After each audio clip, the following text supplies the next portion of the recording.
jóvenes investigadores a futuro. Yo pienso que esta charla es algo muy simple, muy elemental, y quizás algunos quedarán defraudados. Pero bueno, trataré de hacer mi mejor esfuerzo. Estoy aquí en Ecuador, en Yachaitec, en gran medida, gracias a mi amigo Alexander, el físico. Un aplauso para todos.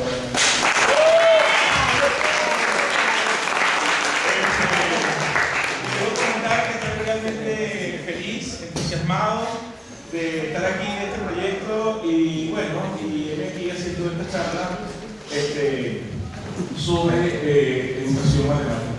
Quizás el título es llamativo, porque esa es la idea que uno hace cuando escribe un título, pero quizás es un poco difícil ver dónde está el arte cubista, sobre todo si uno no tiene un ojo entrenado. Yo no tengo un ojo entrenado, así que yo hago las cosas lo más simple posible. De mis pocos días, porque ahorita el tema de experiencia está en debate aquí en Yachaitec, como docente, más que como matemático, he aprendido de mis profesores, reales profesores. Por ejemplo, yo tuve clase con el profesor Raúl Manzanilla, quien formó parte de mí en su formación como investigador. Y siempre me enseñaron que lo más simple es lo más hermoso y de donde se derivan las cosas más complicadas del mundo. Por eso que a veces descifrar cosas que son elementales suele ser muy difícil por lo simple que pueda llegar a ser la solución. Entonces, en eso, esa es la motivación de esta charla, esa simpleza de las cosas. Entonces, bueno, necesito citar al maestro David Hilbert. Para mí fue uno de los matemáticos más brillantes que he tenido en la historia de la humanidad, del cual he aprendido muchísimo, sobre todo teoría de números. Escribió el tratado de teoría de números más famoso conjuntamente con Minkowski,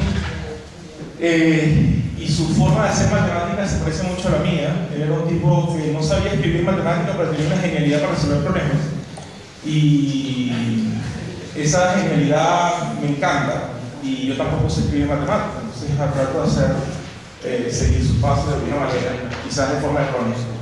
Entonces, bueno, él decía, palabras más, palabras menos, que uno debe no embriagarse de símbolos, porque a veces los estudiantes y nosotros mismos los matemáticos pensamos que el símbolo, la X, la f de X, etc. Y resulta que acontece que el tema pasa por entender el significado propio del símbolo. Hice esta pequeña broma del tiempo, porque, porque a veces hay que retroceder, ¿no? De alguna manera, ¿no? Sobre la definición de fracción, bueno, esto es algo, como les digo, muy elemental. Cada una de las partes en las que se dio todo, hay que hablar, cuando uno habla de fracciones, a los chicos se les enseña, a los niños, que debe ser equitativo, es decir, cuando partes la torta, el clásico ejemplo de la torta, tienes que darle exactamente la misma cantidad a cada uno de ellos. Y bueno, el área, que es un tema que justamente va para este tercer examen, les recuerdo para que estudien, se puede definir así según RAE, ¿cierto? Eso no es un invento mío. Yo no sé si la forma más difícil de definirlo, para mí es quizás el espacio que ocupan unas sillas, ¿sí? Entonces, esta es la definición que rescato de fracción. Defino lo que es un cuadrado pitagórico. Entonces, un cuadrado pitagórico es para mí, aquel es el maestro, sin duda alguna, por cierto, el padre de las matemáticas, el verdadero padre de las matemáticas occidentales, si lo quieren ver así, pero no conforme con eso, el verdadero padre de la música. El padre de la música. No sé si el micrófono se escucha. ¿Así? Sí. Ahora sí. Porque me encantaba estar pegado. Ok. Entonces es el verdadero padre de la música occidental, Pitágoras. Esta charla no es de música, así que lo dejaremos para otro momento, pero es fascinante descubrir lo que yo llamo las tiras pitagóricas que él utilizó con el monocordio y cómo las partió y definió las hoy llamadas normas musicales que permitieron hacer construcción, permitieron hacer arquitectura en la antigua Grecia sin necesidad de una vara. Y eso es algo genial.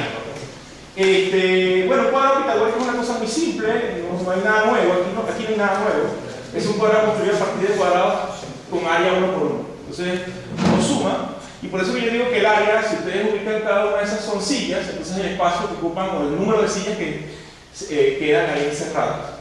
Por supuesto que uno entonces un cuadrado de eso lo puede picar de manera muy simple, y ahí entonces utiliza lo parte. Este es un principio que en el oriente le llaman eso origami, y uno lo que hace es que dobla una hoja cuadrada, etc. Y es una forma pedagógica de enseñarle a los niños cómo construir cosas, y es bien interesante. Entonces uno pica el cuadrado y tiene triángulos. Desde el punto de vista matemático formal, uno debería probar entonces que esos triángulos que se generan aquí son congruentes utilizando la axiomática de Euclides. Y eso es realmente divino. Lamentablemente hoy se ha perdido mucho de la axiomática de Euclides, y hoy se utiliza casi exclusivamente, por no decir exclusivamente, en los que estudian matemáticas. Un cambio en el sistema pedagógico de países como Finlandia, de países, no sé Corea, así que no voy a decir Corea, países, incluso la misma Rusia, Alemania, etc., cambiaron la dinámica por una dinámica pedagógica en virtud de la geometría, y eso hizo un crecimiento significativo en su proceso de enseñanza educativa, específicamente en matemáticas. Claro, si tú entiendes la matemática como un lenguaje, eso se puede transmitir a otra cosa. Una multiplicación pitagórica se refiere simplemente, yo voy a decir que es sumar cuadrados de área 1 por 1. ¿Okay? Entonces, bueno, 3 por 2 equivale a sumar 6 cuadrados de 1 por 1. Entonces, acto seguido, entonces uno puede seguir jugando, y esa es la clave, jugar. Entonces un área de un triángulo no es base por altura entre dos. ¿Okay? Es una cosa mucho más preciosa que eso. Es decir, es partir ese cuadrado en dos mitades desde el punto de vista de una hoja al sentido origami. Y justamente lo que te queda son dos triángulos que son congruentes, según Euclides. Entonces, nada, lo que tú haces es contar los cuadraditos. Por supuesto que tienes que asumir que estos chiquitos tienes que probar que son congruentes también.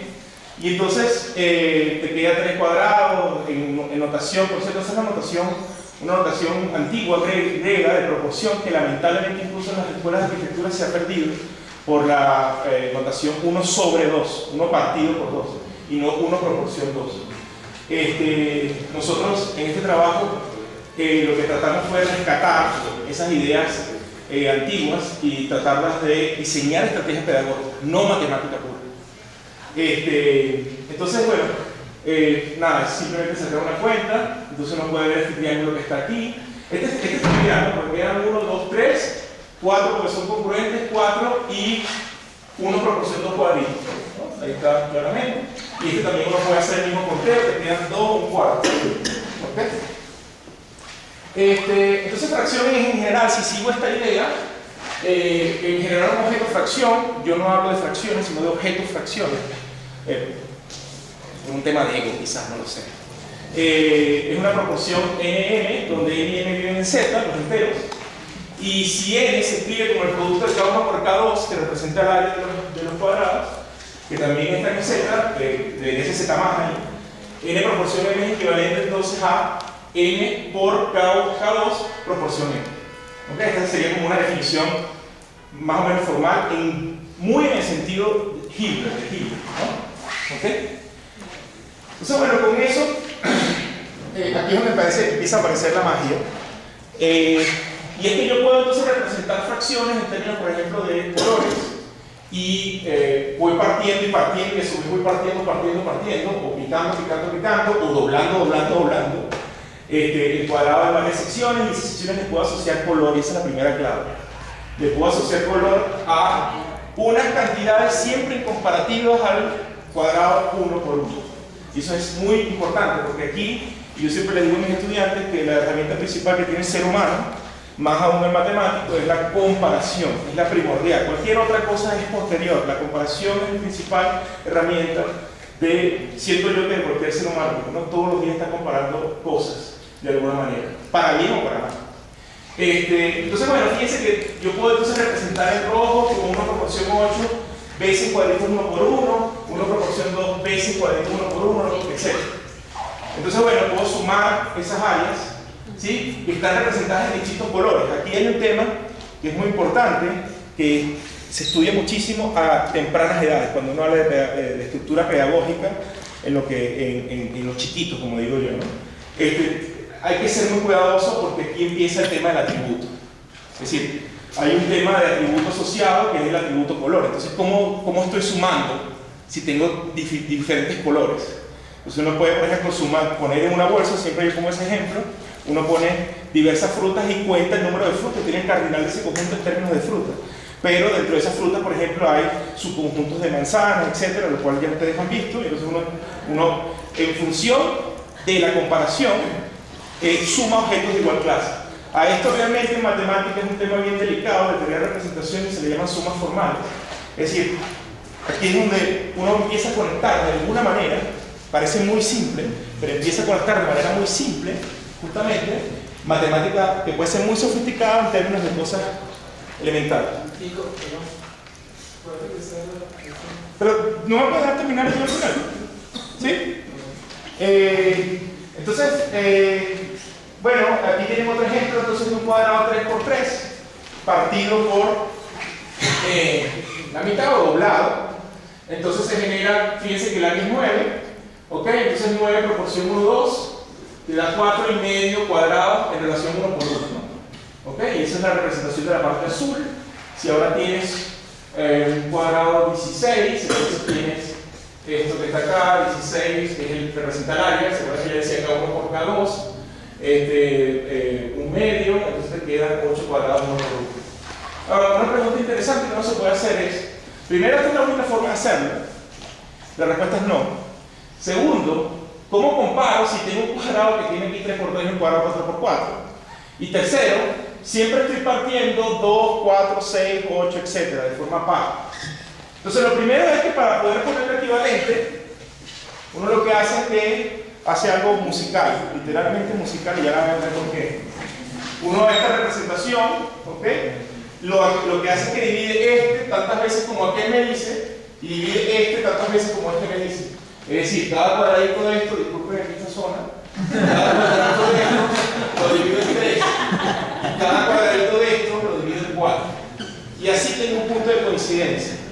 Ya van a ver por qué es musical ese punto de coincidencia. Ese punto de coincidencia tiene que ver con una cosa que horriblemente le enseñan en la escuela, que es el mínimo común múltiplo. Para mí el mínimo común múltiplo es esto, puntos de coincidencia. ¿Qué pasa? Para responder a la pregunta de cuando lo hago de forma impar, una de las formas entonces es esa, lo dice a mano, es nada, la circunferencia 360 y partirlo en 3 partes. Sé cómo hacerlo y meto el cuadrado ahí y simplemente comparo, teniendo en cuenta que tengo que relacionar en términos de una comparación porque cuando trace la diagonal no va a quedar exactamente, se puede ver aquí. Entonces allí hay un porcentaje de algo de error, un porcentaje, un número que representa el error. Y por ahí se puede derivar una cosa que se llama números racionales. Ahora, ¿hay formas más fáciles de hacerlo? Sí, recientemente descubrimos una trabajando con triángulos y haciendo composición de triángulos que lo hace mucho más simple. Ahora, esto desde el punto de vista pedagógico, recuerden que esto es una charla pedagógica, esto no es matemática, o sea, no es matemática pura. Para mí, educación matemática son dos cosas, pedagogía y matemática. Tiene que haber un basamento matemático sólido y uno diseña estrategias pedagógicas en función de ese basamento matemático y las conecta de alguna manera. Ahora, esto que está aquí simplemente para mostrarle la pregunta de qué pasa si lo divido en 3 o en número impar cuando las particiones son pares. Y bueno, sucede esto. Entonces, bueno, como les decía, el mínimo común múltiplo es una apreciación musical. No es factores comunes y no comunes con su mayor exponente, eso no me dice nada. Pero esto sí me dice. Y les presento una estrategia pedagógica diseñada a través del mínimo común múltiplo. Entonces, uno utiliza el pulso, ¿ok? Corazón, etc. y se utiliza en música cuando uno va. ¿Ok? Entonces tienes el pulso, después del pulso tienes entonces, los puedes organizar en secciones, en sus pulsos. ¿Ok? Pulsos de A2, pulsos de A3, pulsos de A4. ¿Ok? Y el acento. ¿Ok? Entonces esa acentuación permite esto fantástico. ¿Qué hicimos nosotros? Pusimos a unos niños, cuando le dimos la clase de mínimo con múltiplo, que estaban aprendiendo mínimo con múltiplo, con música. Hay una base pedagógica de fondo, es decir, el individuo sabe, tiene algún conocimiento de música. Pero justamente esto fue aplicado en Venezuela, donde hay un programa de orquestas sinfónicas, el cual está sembrado en casi toda Venezuela. Voy a poner unas comillas, porque en los colegios privados, por ejemplo, no está, y no en todos los colegios públicos está también. Entonces nosotros partimos del hecho de que los niños sabían música de alguna manera, o un mínimo de música. Y a cada uno les dimos instrumentos, todos de percusión, ¿sí? Y los pusimos a tocar y se dieron cuenta, contando, que ¡pum!, coincidían aquí. Y ese es justamente el mínimo común. ¿Ok? Entonces, esa coincidencia, musicalmente, después de salir de esa diversión musical, la llevamos a la práctica. Aquí hay una foto de la diversión musical. Los niños tocando justamente y contando en la pizarra y dándose cuenta de que hay un punto de coincidencia. Ese punto de coincidencia, entonces le pusimos un nombre después y lo llevamos al concepto de mínimo común múltiplo. ¿Ok? Bueno, algunas operaciones algebraicas asociadas a... Ya de aquí para acá es música, ¿no? Prácticamente. Algunas operaciones algebraicas asociadas a esta cosa de fracciones. Entonces, bueno, nada, si uno suma fracciones interpretadas de esa manera, nada, es sumar áreas. ¿Sí? Es sumar áreas, y eso es una cosa bien simpática porque uno utiliza la suma de áreas para que las cosas crezcan de alguna manera. Por ejemplo, yo siempre cito el ejemplo de cuando ves a una persona, Carolyn estaba por ahí, que empieza a tejer y empieza a armar toda una estructura superficial, ¿okay? Que representa algo, una cobija, etcétera, etcétera. ¿Okay? Entonces, claro, a los muchachos, cuando se les explica fracciones, se les explica en estos términos, ¿sí? En términos de área, y después su correspondiente interpretación, digamos, simbólica de alguna manera. Después tendríamos entonces la recta, adivina, Quito áreas. ¿Ok? Quito áreas. Eso, bueno, aquí está la representación algebraica de eso, de alguna manera, y ya está. Es algo muy simple. Y además se les prueba, ¿no? Y se les hace bonito. Entonces, bueno, en conclusión, les he presentado hasta ahora como la base de las cosas mínimas que necesito para desarrollar todo esto. Insisto, no hay nada nuevo. Aquí no hay nada nuevo. Aquí simplemente decidimos agarrar los elementos de Euclides, literalmente, porque además yo soy fanático de leer los elementos de Euclides, y con los elementos de Euclides empezamos a enseñar estrategias pedagógicas para enseñarle a los niños uno de los problemas que tiene todo el mundo. Es decir, no solamente los estudiantes de Venezuela, sino en Ecuador, en Estados Unidos, que parece increíble, o en cualquier parte de Europa, salvo sitios contados, ¿no? En términos de fracciones. Entonces, después podemos hablar muchísimo sobre repercusiones en términos de un círculo universal o el tiempo que se debe emplear para tomar esto, etc. Entonces, bueno, aquí, digamos, traté de hacer una idea de lo que es la cosa. Entonces uno tiene estrategias pedagógicas porque así nace esto.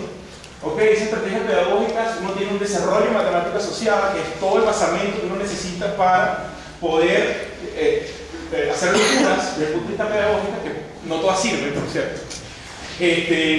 Y matemática como un lenguaje de conexión, que es básicamente lo que se trata la charla. De la matemática como un lenguaje de conexión. Entre, por ejemplo, pintura, entre música, entre cocina, entre arquitectura. Digo ya locura porque, como muy humildemente pienso yo, las cosas buenas siempre nacen de algo muy simple, o de una reunión, o de un café, como sucedió, por ejemplo, con Stefan Bach.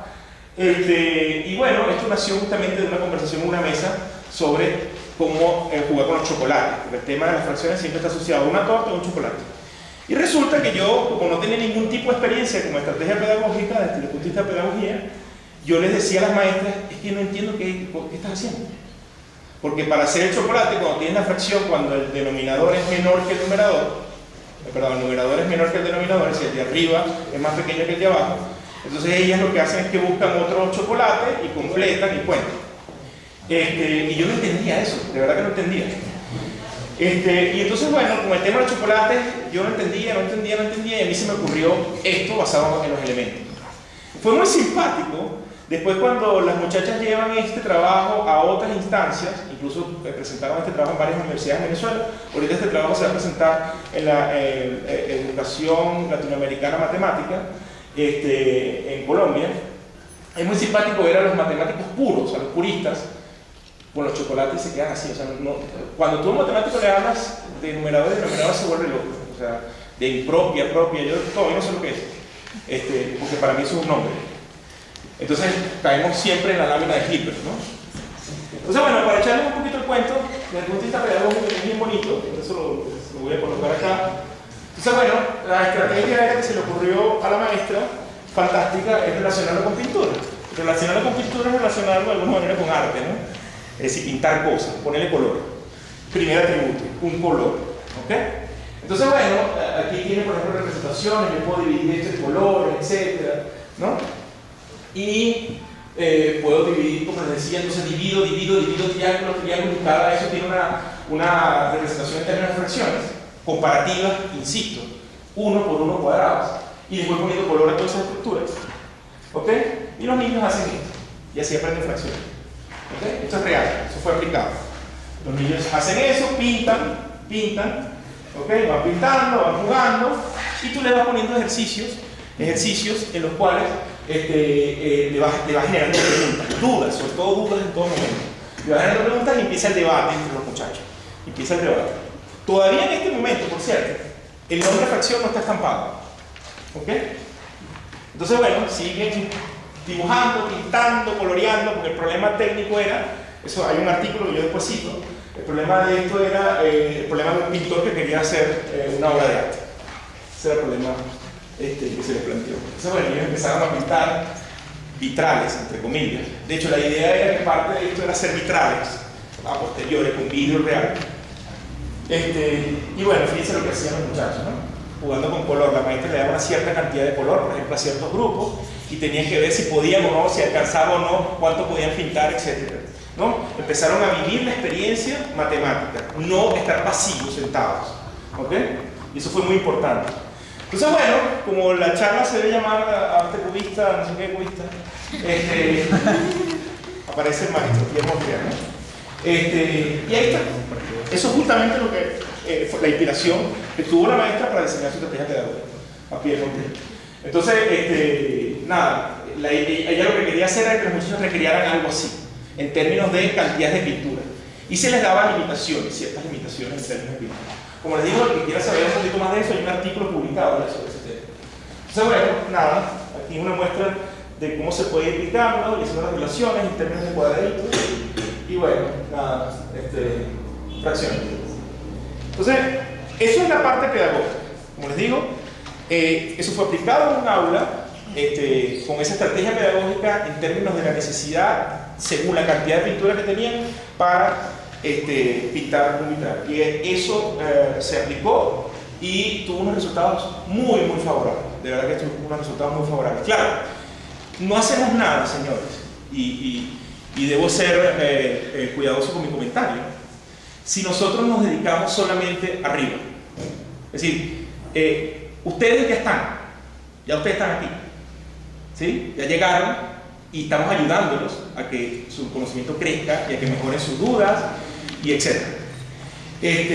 La idea de esta filosofía es bajar a los más pequeños y empezar desde lo chiquito, a generar un conocimiento en función de un razonamiento, en función de dudas, en función de no estructuras encasilladas, sino de que el individuo empiece a pensar. Yo le ponía, por ejemplo, a mis estudiantes el ejemplo de que para mí es un problema para un niño proponerle el cepillarse en la mañana. Eso parece una trivialidad, en efecto lo es, porque resulta que muchos de ustedes ya hay ciertos problemas que no lo exteriorizan porque ya son íntimos de ustedes, ya viven con ellos, ¿sí? Pero cuando uno empieza a exteriorizar ciertas cosas que parecen triviales, uno empieza a darse cuenta que hay un mar de posibilidades nuevas. Entonces, dentro de cepillarse, hay, por ejemplo, el objetivo inicial, que es cepillarse, mi mamá me regaña, levanto de la cama, no me levanto, etc. Y un montón de cosas que uno puede definir, que están, por supuesto, en el libro de métodos pedagógicos para resolver problemas del matemático Polya, que él se encargó de escribir un libro fantástico sobre cómo resolver problemas. Y lo que hicimos fue tratar de adaptarlo a niños pequeños. ¿Ok? Entonces, esa es la estrategia pedagógica. Aquí les voy a presentar ciertas cosas que se pueden hacer desde el punto de vista matemático como lenguaje de conexión con otras áreas, que es una de las cosas que a mí me interesa. ¿Sí? A mí me encanta trabajar con los niños, de verdad que me fascina trabajar con los niños, pero yo no hago eso, yo soy matemático puro, purito, ¿no? Entonces a mí me gustan más estas cosas porque además yo tengo una debilidad terrible, llega a la locura, por la música y por el arte y por ese tipo de cosas. Entonces a mí me interesa más esta parte. Entonces bueno, como ya vimos, el cuadrado se ha explicado en dos partes, bla, bla, bla. Entonces, las fracciones, y esto es la primera clave, se conectan directamente con áreas, con figuras planas. Esto es genial. Entonces la fracción que parece una cosa que no me entra por la cabeza, no hay forma, resulta que es una figura. ¡Wow! ¿Cómo es esto? Entonces, bueno, de esas figuras se pueden derivar picando cosas, máximo con un múltiplo y mínimo con un múltiplo. De hecho, para darles una idea, nosotros llevamos esto un poquito más allá, ¿no? Y llevarlo un poquito más allá, a mí en particular no me interesó más, porque uno puede hacer desarrollos de teoría muy sofisticadas, de teoría de números, a partir de contar cuadraditos. Entonces resulta que teoremas muy sofisticados, que los pueden encontrar en el libro de Hilbert-Minkowski, de teoría de números, se pueden explicar en términos de cuadritos. Ahora, es una locura, sí, pero a mí yo debo ser honesto, cuando yo vi por primera vez teoría de números, yo salí corriendo, porque no entendía nada. O sea, me pareció una cosa complicadísima. Hoy la disfruto, pero a mí me pareció una cosa horrible. Horrible. Yo le decía a mis estudiantes que yo hacía geometría y me resultaba muy fácil, y dije, bueno, esto es muy fácil para mí, yo me voy a cambiar teoría de números. Y bueno, me dieron hasta en el año. Entonces decidí no hacer más teoría de números. Ahora, con estas cosas tan simples que es sumar, contar, yo puedo demostrar teoremas muy sofisticados. No, por supuesto, con la rigurosidad matemática que requiere, pero sí por lo menos entenderlos, qué es lo que está pasando. Y esa es la idea. O sea, estudiantes que quieren hacer matemática teniendo esta noción básica, que insisto, se enseña de chiquito, cuando lleguen arriba son unos monstruos, ¿no? ¿Y qué te digo teoría de números van a tener, ¿no? Entonces, bueno, esa es la idea, ¿no? Entonces, bueno, fíjense que discutimos muy brevemente, yo les mencioné, más que discutir, les mencioné el tema de que uno puede entonces asociarle color. Cuando uno trabaja con los niños pequeños, uno va por atributos. Entonces uno desde los más chiquitos, que en Venezuela entran a los 3, 4 años, le trabaja con un atributo, un año después son 2 atributos, otro año después son 3 atributos, otro año después son 4 atributos. Entonces el niño empieza a hacer 4 atributos y para eso hay una cosa que se llama los bloques lógicos. Y ellos con los bloques lógicos entonces ven grosor, color, tamaño, forma. 4 atributos. Entonces uno comienza en chiquitico a trabajar con eso. Con atributos. Entonces el primer atributo es el color. ¿Por qué? Porque una de las experiencias más significativas que tiene el ser humano es voltearse hacia atrás y ver qué es lo que uno sabe y en función de eso generar conocimiento nuevo. Eso no es fácil, pero eso es lo que uno tiene que hacer. Ahora, si uno tiene un profesor, como digo yo desde pequeño, que le ayuda o lo guía más bien en ese camino, la cosa pinta bien. Entonces, el primer atributo es color, y eso fue lo que hicimos. Les acabo de presentar una obra de Primer Mundial y cómo los niños pintaron, y esa fue la estrategia pedagógica, que ya es un artículo de educación matemática. ¿Okay? Después se nos ocurrió qué pasa si entonces le metemos a esto la noción de densidad, y está el ejemplo clásico del pintor cuando va a pintar la casa. Entonces tú le dices, bueno, ¿cuántos potes de pintura necesitas? Bueno, tanto. No, pero este es de caucho, este es de yo no sé qué, la otra es de no sé qué. Entonces las densidades son distintas. Claro, el tipo no te dice eso, porque lo hace intuitivamente. Y eso es genial, eso sí es difícil de lograr entender. Como una persona en términos de su experiencia logra darse cuenta de cuánta cantidad requiere de pintura en función de la viscosidad o de la densidad que tiene la pintura. Esto es algo genial. Ahora, esto se puede matematizar, y es muy simple matematizar, ¿no?